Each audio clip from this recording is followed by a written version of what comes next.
Hi, everyone. My name is Matt Difanis, broker owner of RE/MAX Realty Associates with offices in Champaign, Mahomet, and Monticello, Illinois.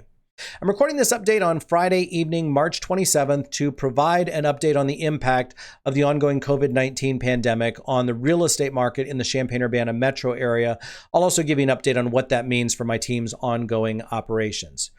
First of all, my team is very much still in business, but we're taking this situation very seriously, and so it is very much not business as usual. Governor Pritzker here in Illinois a week ago on Friday afternoon announced his stay-at-home order, which formally took effect at 5 p.m. the following day. That was Saturday of last weekend. Then the full text of that executive order exempts a lot of different types of individuals, and those include real estate brokers and virtually every other type of professional involved in real estate transactions.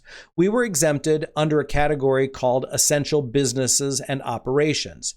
You better believe if I've been allowed to continue to operate responsibly because I've been deemed essential, I'm taking that very seriously and also doing my best to adjust my team's workflow so we are protecting our folks and our clients.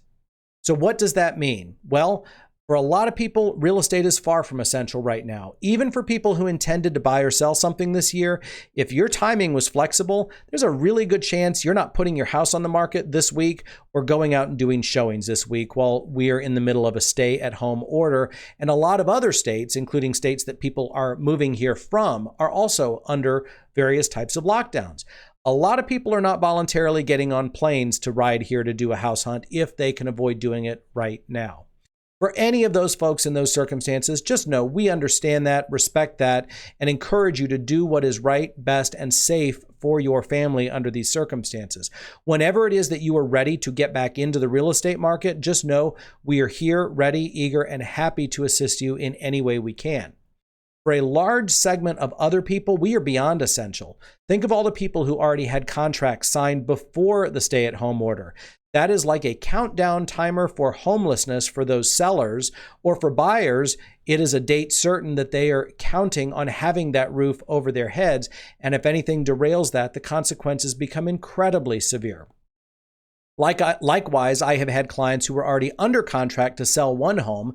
That means a countdown timer to homelessness was already ticking away, and they were depending upon the continued operation of the real estate market to be able to purchase that next home, again, to ensure that they did not end up homeless as a consequence of the stay-at-home order. So we understand for some of you, my business could not be any more essential, and for others, couldn't be the farthest thing from your mind. So with that in mind, let me give you a quick update on what I think this is going to mean in the short term and intermediate term for the local real estate market. Our local economy remains incredibly robust. Make no mistake, this nosedive into recession is hurting thousands of local workers badly. So my heart goes out especially to those who are in food service, hospitality, anything having to do with the travel sector. All lines of work where jobs pretty much evaporated overnight. I do not want to minimize that. It's a huge life-altering big deal for those folks. The biggest employers that drive our market, however, are incredibly stable and resilient. The University of Illinois, which employs more than 14,000 people locally, is literally not going to miss a single dollar of payroll all the way through this crisis. And so all of those folks whose income comes from U of I, completely unaffected, at least from an income and job stability standpoint. The next biggest employer is medical. And obviously that's going to be stable and probably, unfortunately, a growth industry in the near term. So our local economy remains robust.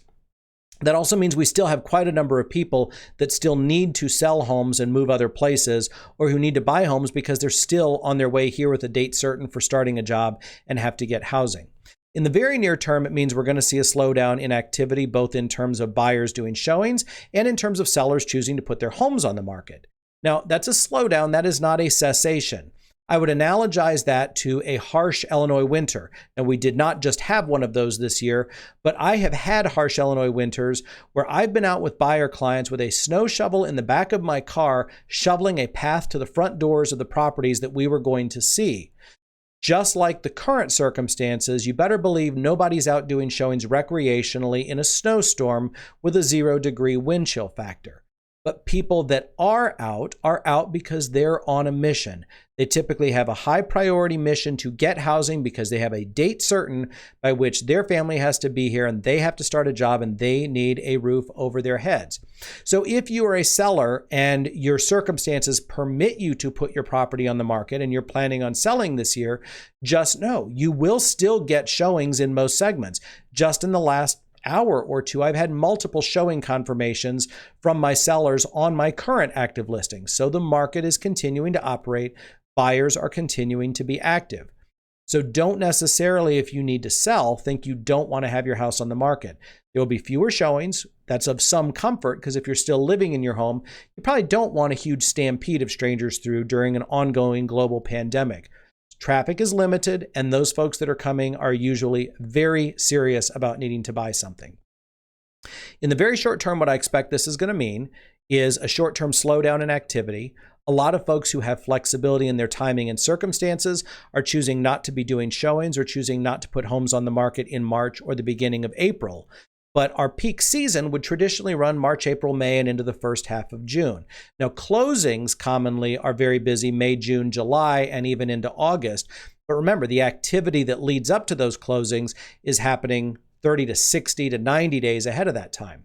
So a couple of years ago, for example, in the local metro area, March was the single busiest month of the year for buyers to sign sales contracts. March, April, May, typically all three very busy because people typically have a deadline of get under contract and closed comfortably ahead of a lease ending date of July 31st, or comfortably ahead of a school registration deadline if they're moving to get their kid into school in a particular school or school district. So March, April, May, and into the first part of June are usually peak activity months for buyers. Obviously, a lot of those buyers are not doing that in the very end of March and the first week of April. But a lot of those people still have to buy something this year. So I'm expecting in the intermediate term, we'll see an awful lot of our real estate activity for the peak season just happening later in the peak season. From what I could tell you, at least in terms of my team, we saw an exceptionally busy sort of preseason. Our February was very busy, and the number of clients we had already under contract by early March was pretty exceptional. But again, I think you're going to see a lull while we have the stay-at-home order and while we wait to see how soon the dust settles on the spread and the control, hopefully, of the pandemic, followed by a substantially busy last portion of peak season. In the longer term, the Champaign-Urbana market, as I said, is exceptionally resilient. This is one of the best local economies you could hope for in terms of weathering a recession. So long term, the impact should not be too severe. Intermediate term, I think you'll see a busier last part of the season. And then the immediate term, just know if you're in that category where you need to buy or sell something, our market continues to operate. My team and I take this very seriously. We've altered workflows to try to minimize the risks to the greatest extent possible to the clients that we serve, to the people whose houses we have to access, as well as to the members of my team and me. If you have any questions, please do not hesitate to reach out to me or any of the members of my team at any time. We're always happy to hear from you. Above all else, we want you and your loved ones to stay safe. But just know if you need us, we are here for you. Thank you so much for your time and attention, and stay safe, everyone.